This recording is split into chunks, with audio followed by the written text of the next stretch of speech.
Puji Tuhan, kita semua kedapatan sehat. Amin, saudara. Saya percaya saudara dalam lindungan Tuhan. Hari-hari ini, hari-hari tidak semakin baik. Orang yang bersandar kepada Tuhan tidak pernah ditinggalkan.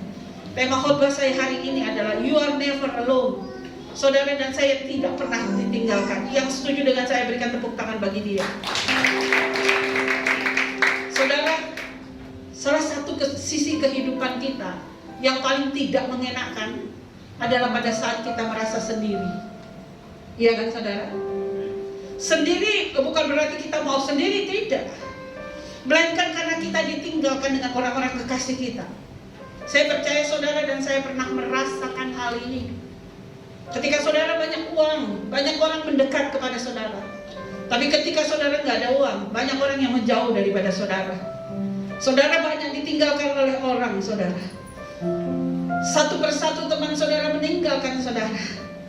Ada satu cerita, tapi ini bukan fiksi, tapi kenyataan. Ada seorang bernama Irwin Corey. Hidupnya sehari-hari adalah mengemis, saudara. Di Manhattan, di New York. Puji Tuhan saya sudah pernah ke sana. Dia mengemis setiap hari. Saudara jangan salah. Dia ini, Irwin Corey ini bukan orang miskin, saudara. Rumahnya saja kalau dirupiahkan itu 31 miliar. Saya mau katakan kalau di Indonesia udah bisa dapat rumah banyak, 31 M. Tapi mungkin saudara bertanya, kenapa dia mengemis? Why? Bukankah dia kaya? Begitu ditanya, kenapa bapak mengemis sedangkan bapak orang kaya?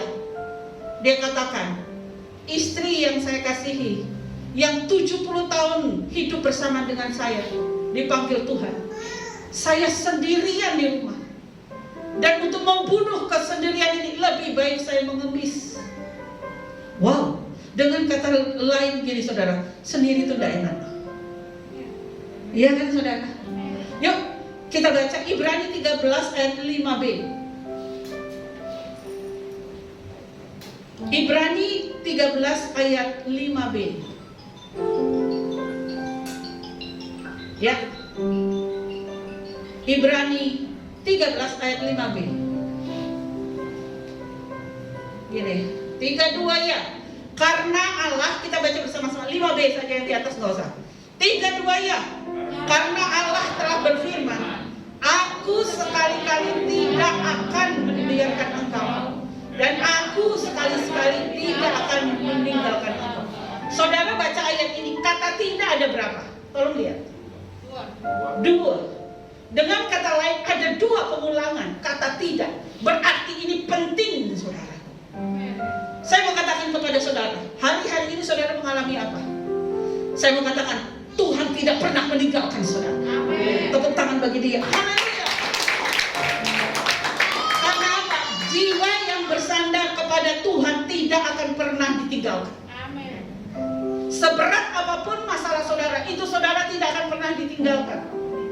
Karena gini, sejak Allah menciptakan saudara dan saya, Tuhan selalu berperan dalam kehidupan saudara. Maaf saya katakan begini karena melorot terus saudara.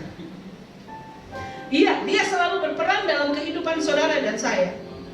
Terbukti dari mana? Sekalipun saudara dan saya jatuh di dalam dosa, Tuhan itu mengirimkan anaknya saudara, mati bagi kita dan bangkit bagi kita. Ya. Dengan kata lain, pengorbanan Yesus membuat saudara dan saya yang tidak punya pengharapan, akhirnya punya pengharapan di dalam Dia. Ya.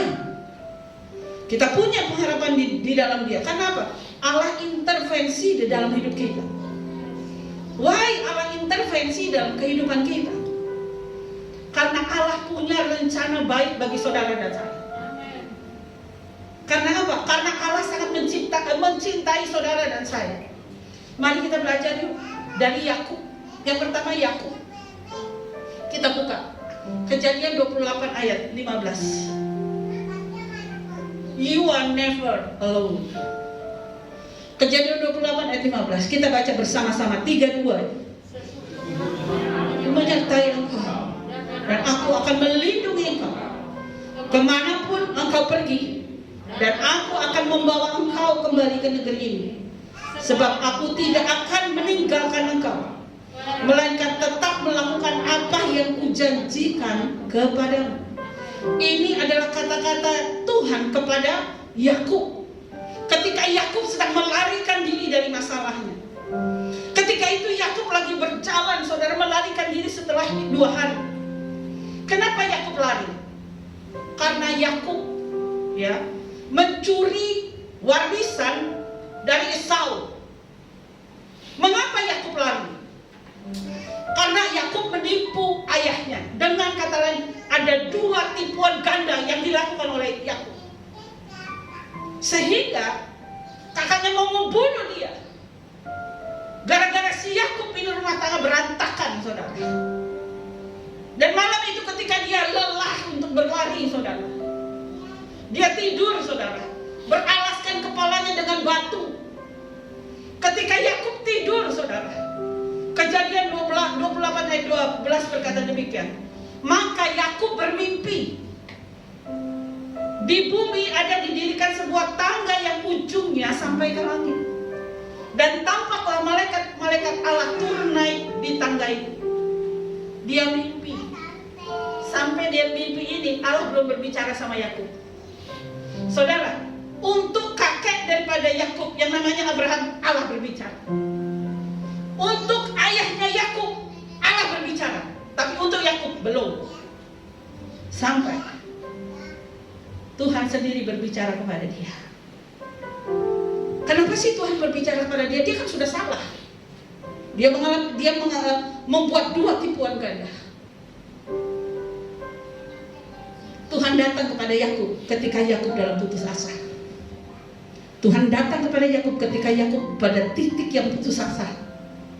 Saya percaya saat ini kalau saudara putus asa, Tuhan pasti datang kepada saudara. Ya.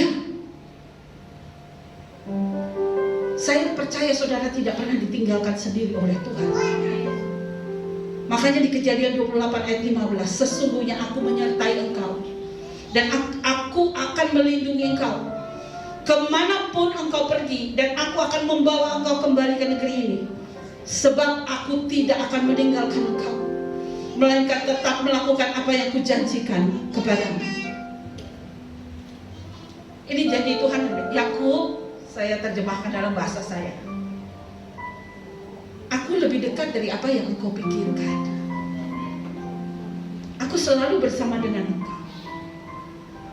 Pada titik ini, Yakub merasa bersalah, saudara.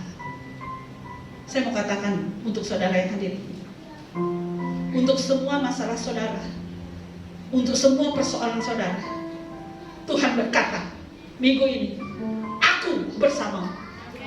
Pun ada yang tepuk tangan buat Tuhan. Ya, sampai apa? Sampai Yakub diubahkan menjadi Israel.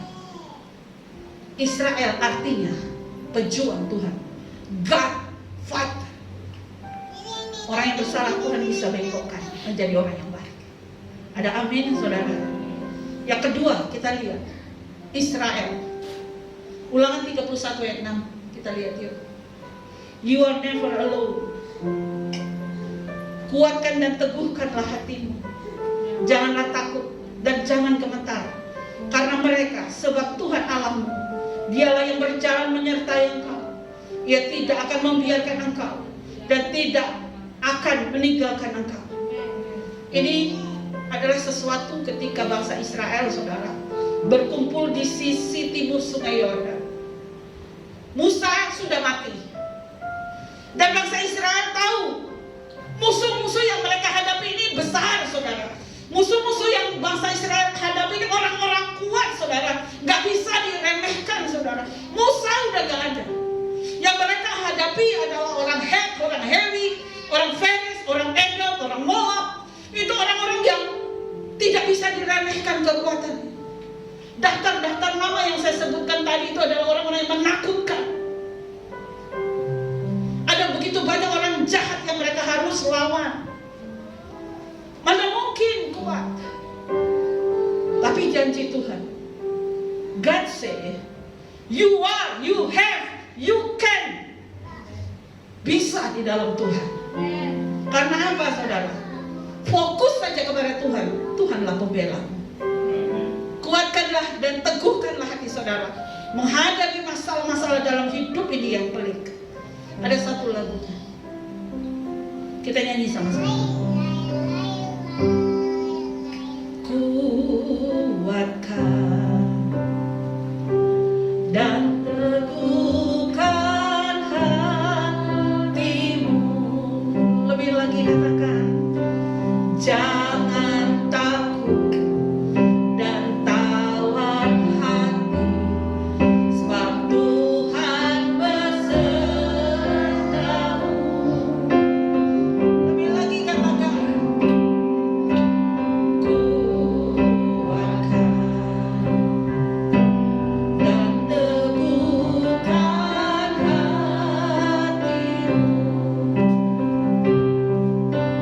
Yesus Tuhan berjalan di dalam kemenangan.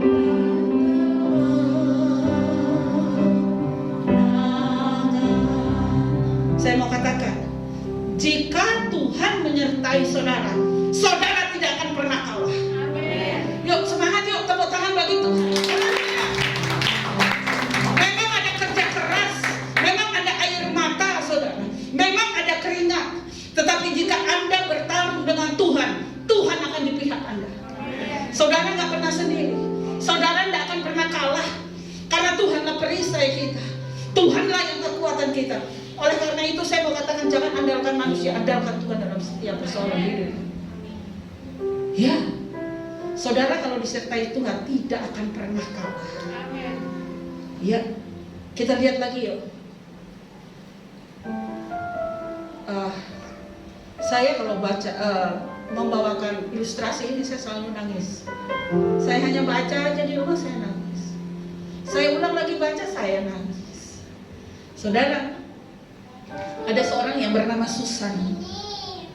Susan ini oleh karena kesalahan dokter mendiagnosa, matanya jadi buta. Sungguh tidak enak jika punya mata yang bisa melihat tiba-tiba jadi buta. Susan mengalami ini, saudara. Dan Susan memiliki seorang suami yang sangat mengasihi dia. Seorang angkatan laut, saudara. Badannya gagah ganteng. Dan suami daripada Susan, Andrew, ini sangat mengasihi Susan. Saudara, ketika Susan akhirnya berdamai dengan dirinya, menerima bahwa dia akhirnya menjadi buta, dia harus membawa tongkat, saudara, untuk pergi ke kantor. Suaminya yang tentara ini yang sangat mengasihinya, setiap hari, saudara, mendampingi Susan untuk naik bus, untuk turun bus, sampai tiba di kantor, saudara. Karena sebenarnya kantor suaminya dan Susan itu tidak sama arah. Tapi karena begitu besar kasih suaminya Susan terhadap Susan, jadi dia rela, saudara, untuk mengantar Susan setiap hari pergi ke kantor. Berbulan-bulan kemudian akhirnya mereka sepakat, Susan harus belajar sendiri untuk pergi ke kantor. Karena kalau tidak, biayanya sudah membengkak dan sangat besar. Suaminya mempersiapkan Susan dan sedemikian rupa. Ingat ya, kalau sudah sampai di titik ini, kamu tunggu bus. Pokoknya semua sudah di briefing si Susan. Tibalah hari di mana Susan ini harus berangkat sendiri.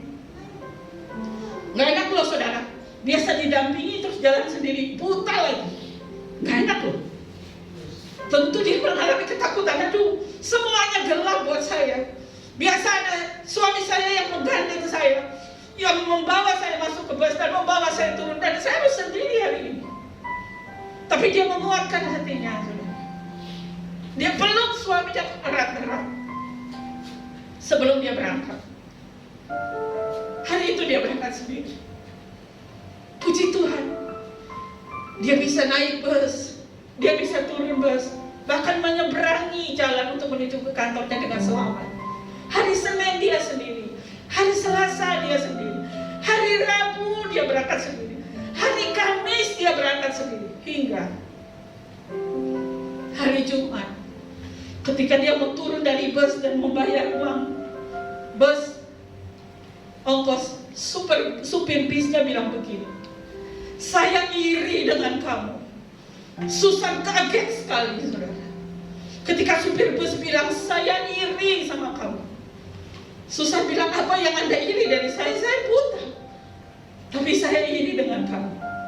Setiap hari ada seorang tentara yang ganteng, yang selalu mengawasi kamu ketika kamu naik dan turun. Tentara ganteng ini selalu mengawasi kamu dari jauh untuk menyeberang, dan dia memastikan kamu tiba dengan selamat di kantor. Begitupun pula dia selalu mengawasi kamu dari jauh. Saya iri padamu. Saudara, Susan tahu itu suaminya. Susan tahu itu siapa? Itu suaminya yang selalu mengawasi dia dari jauh, yang gak pernah tinggalkan dia sendiri. Saudara, manusia dunia aja bisa lakukan seperti itu. Saudara dan saya punya Tuhan yang bisa dipercaya, yang tidak pernah membiarkan saudara sendiri. Ketika beban menghimpit saudara, ketika masalah menghantam saudara, seakan saudara sendiri, karena saudara tidak melihat Tuhan ada di mana. Tapi sesungguhnya saudara tidak pernah dibiarkan sendiri. Ada Tuhan yang selalu bersama dengan saudara. Ada Tuhan yang selalu melindungi saudara. Oleh karena itu jangan tinggalkan Tuhan sedetik pun. Sebagai hamba Allah, saya mau katakan makin dekat sama Tuhan, makin dekat sama Tuhan. Sampai kapan? Sampai Tuhan Yesus datang. You are never alone. Yang setuju berkata bersama. Haleluya. Kita masuk ke Joshua. Musa sudah mati, saudara, dan digantikan Yosua untuk menjadi pemimpin bangsa Israel. Dan mereka harus menyeberangi sungai Yordan. Dan untuk berperang dia membutuhkan waktu 7 tahun. Yang jadi pertanyaan, apakah Joshua siap menerima tantangan yang begitu besar? Tapi satu janji Tuhan pada Yosua. Yosua 1 ayat 5. Yosua 1 ayat 5. Seorang pun tidak akan dapat bertahan menghadapi engkau seumur hidup. Seperti aku menyertai Musa, demikianlah aku akan menyertai engkau. Aku tidak akan membiarkan engkau dan tidak akan meninggalkan engkau. Saudara, ada satu kalimat kecil yang saudara tidak bisa abaikan dalam ayat ini. Ayat itu berkata, seperti aku menyertai Musa. Wow. Joshua tahu, Musa tahu, karena Joshua adalah tangan kanan Musa. Joshua juga banyak mendengar tentang siapa Musa. Ketika Musa menghadap Firaun untuk minta supaya bangsanya dibebaskan, Firaun mengeraskan hatinya. Tapi apa yang terjadi, saudara? Tuhan kirimkan bisul, Tuhan kirimkan kata hujan es. Itu membuat apa? Membuat Firaun lebih lagi, dan akhirnya apa? Anak sulung diambil, saudara. Dimatikan semua anak sulung. Hingga bangsa Israel, saudara, bisa dilepaskan oleh Firaun. Dan ketika mereka dikejar, di hadapan mereka ada laut yang besar, saudara. Dan Yosua pernah mendengar bagaimana Musa bisa membelah laut itu, saudara. Terus Musa mengcompare dirinya. Musa nggak ada, sekarang siapa saya? Saya nggak seperti Musa hebat. Halo. Selama 40 tahun dipimpin oleh Musa, kasutnya tidak ada yang robek. Selama 40 tahun dipimpin oleh Musa, tidak ada kekurangan makanan. Selama 40 tahun dipimpin oleh Musa, perang selalu menang. Saya Joshua, siapa saya? Bisa saja dia berkata demikian. Musa manusia yang luar biasa. Saya mau bertanya kepada saudara, tolong jawab dengan keras. Akankah Tuhan menyertai Yosua seperti Tuhan menyertai Musa? Lah, kok hanya Paulus yang jawab? Saya tanya, akankah Tuhan menyertai Yosua sama seperti Tuhan menyertai Musa? Beri tepuk tangan yuk.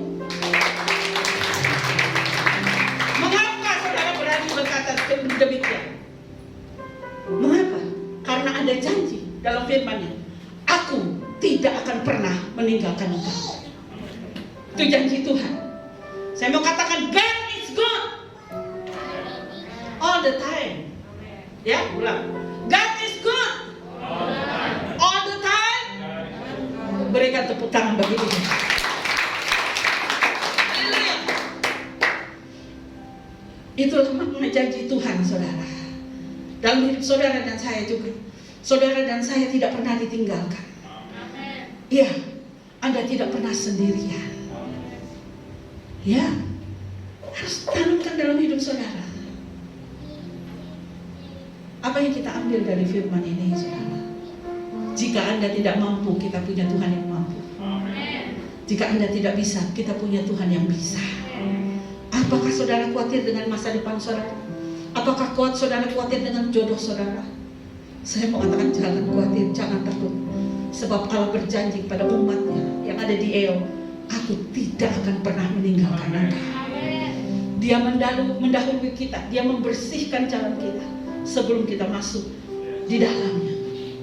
Tuhan itu sama kemarin, hari ini, dan selama-lamanya. Berikan tepuk tangan yuk.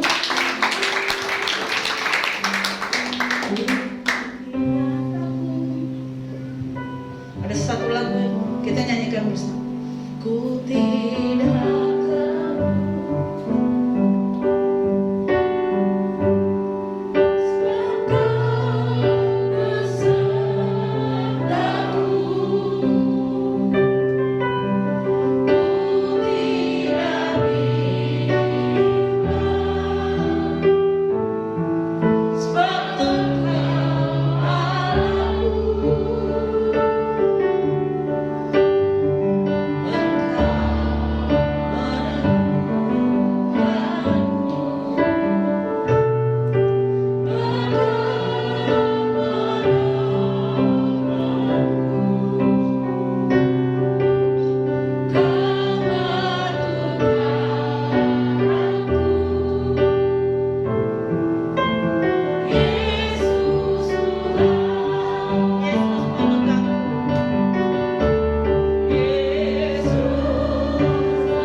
tidak ada dusta di antara kita. Kadang-kadang kita takut sebelum berperang, saudara. Ya, kadang-kadang kita takut sebelum berperang. Padahal firman Tuhan bilang, aku sekali-kali tidak pernah meninggalkan engkau. Satu ketika saya ke Israel, saya harus bawa rombongan. Nah, suami saya itu nggak pernah kasih tahu siapa-siapa peserta saya. Pokoknya saya berangkat aja. Saya taunya bawa tiket, berangkat begitu, saudara. Masya Allah, saudara. Biasa saya bawa 15 orang, hari itu 40 orang. Banyak banget, saudara. Yang masalah 40 orang tidak masalah buat saya. Tapi 12 di dalamnya itu pendeta. Kalau pendeta dari GBI, no problem with me. Oke? Kita satu aliran. Masalahnya, itu ada di GPIB, pendeta-pendeta yang waduh. Kalau GPIB itu bagus, saudara, bukan berarti GPI itu bagus juga. Mereka kelotok soal firman, saudara. Waduh, 12. Waduh, saya sudah mulai takut, saudara. Secara manusia saya sudah mulai takut ini. Aduh Tuhan, apa yang saya harus lakukan? Kalau saya lari pulang, tiket sudah dibeli. Iya kan? Nggak bisa lari pulang. Saya cuma WA Pak Abraham bilang, kenapa kamu udah bilang ada pendetanya 12? Aduh, Pak Abraham bilang, tenang, Tuhan beserta dengan engkau. Dia bilang begitu, saudara, di WA-nya. Kalau di luar saya stoki dia betul-betul habis. Saudara, begitu saya mau masuk, saya lihat Pak Abraham sebelah situ di dalam kaca, saya di kaca mau masuk ke ini. Saya lihat dia dengan matanya sambil buka, saya buka ya. Saya begini. Artinya saya takut gitu. Suami saya dari jauh di balik kaca dia bilang begitu, saudara. Terus saya balik begini, mata saya sudah jatuh. Tuhan, apa yang harus saya lakukan? 12 orang di pendeta, sudah haleluya 12 kali ya. Saudara, begitu saya mau boarding pass, mau naik ke pesawat, saudara, saya ditahan, saudara. Saya ditahan, dikatakan begini, Ibu Debbie, Sani Banuati, iya saya. Tolong berdiri di situ. Aduh, apalagi ini Tuhan. 12 pendeta, sekarang saya ditahan lagi di Tuhan. Dan bisa masuk ke dalam pesawat. Apalagi ini? Sampai semua sudah masuk, tinggal saya, saudara. Tahu apa yang dilakukan oleh petugas? Ya silakan Bu Debbie masuk, saya masuk. Didudukin di mana? Business class. Kok ada tepuk tangan buat Tuhan? Saudara, kalau business class tuh tiketnya bisa 50 juta loh, saudara. Saya didudukin situ. Senang sih, tapi nggak 100%. Karena apa? Ingat 12 pendeta. Jadi saya duduk di mana namanya bisnis kelas, saudara, mau minum apa sedikit pun mereka sudah siapkan. Saudara, saya 8,5 jam terbang, mikir gini, aduh, sudah takut duluan. Karena keadaan seperti itu, kadang-kadang firman itu sudah lupa kita, saudara. Tapi puji Tuhan, haleluya. Begitu saya turun, saya cuma bilang sama Tuhan, saya angkat tangan, Tuhan, saya tidak mau. Saya angkat tangan kepada Tuhan, saya bilang, saya bodoh, Tuhan. Tapi saya punya Tuhan yang pasti membela saya. Tidak pernah mempermalukan saya. Apa yang terjadi? Tidak seperti yang saya takutkan. 12 pendeta ini semuanya baik. Wah, mereka bantu saya, mereka tolong saya, pokoknya everything is okay. Saya tahu bahwa Tuhan tidak pernah tinggalkan saya. Saya tidak pernah dipermalukan. Kadang-kadang, saudara, kita belum mengalami kejadian, kita udah takut dulu. Mau makan apa? Covid, pemasukan makin hari makin menurun. Anak-anak sekolahnya bagaimana? Bagaimana dengan cucu saya ke depannya? Selalu takut. Padahal ada janji Tuhan, you are never alone.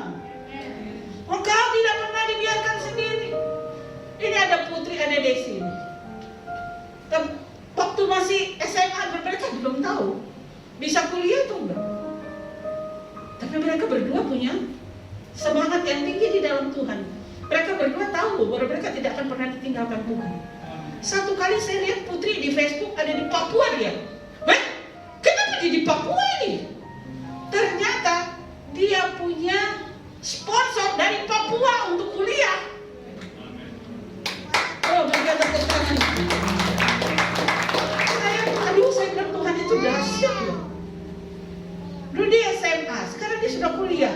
Masih bingung dapat sponsor. Tiba-tiba ada sponsor dari Papua. Dia sudah injak Papua itu. Ke Papua itu tiketnya mahal, bisa 5 juta, saudara. Dia sudah injak itu Papua. Saya mau katakan, di dalam Tuhan setia saja. Tuhan tidak akan pernah meninggalkan engkau. Masa depanmu aman di dalam tangan Tuhan. Tuhan akan bawa engkau naik, bukan turun. Apa yang ditakuti Joshua tidak terbukti. Dan apa yang ditakuti Yakub tidak terbukti. Karena apa? Tuhan tidak pernah meninggalkan dia. God bless you all.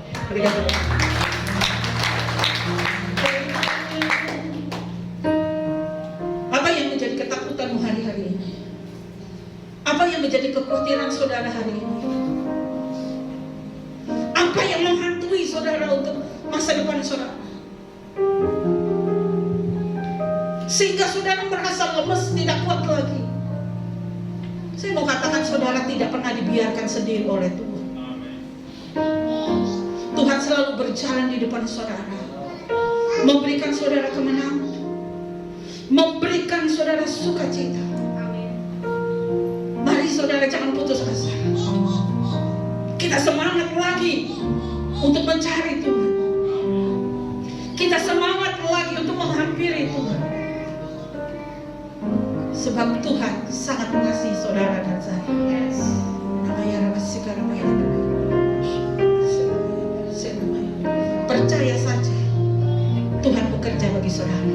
Dan Dia tidak jauh dari saudara. Dia ada di sekeliling saudara. Percaya itu dalam hatimu. Ada satu lagunya, aku percaya. Angkat hatimu, suaramu.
Tuhan menghadapkan wajahnya kepadamu dan memberi engkau damai sejahtera.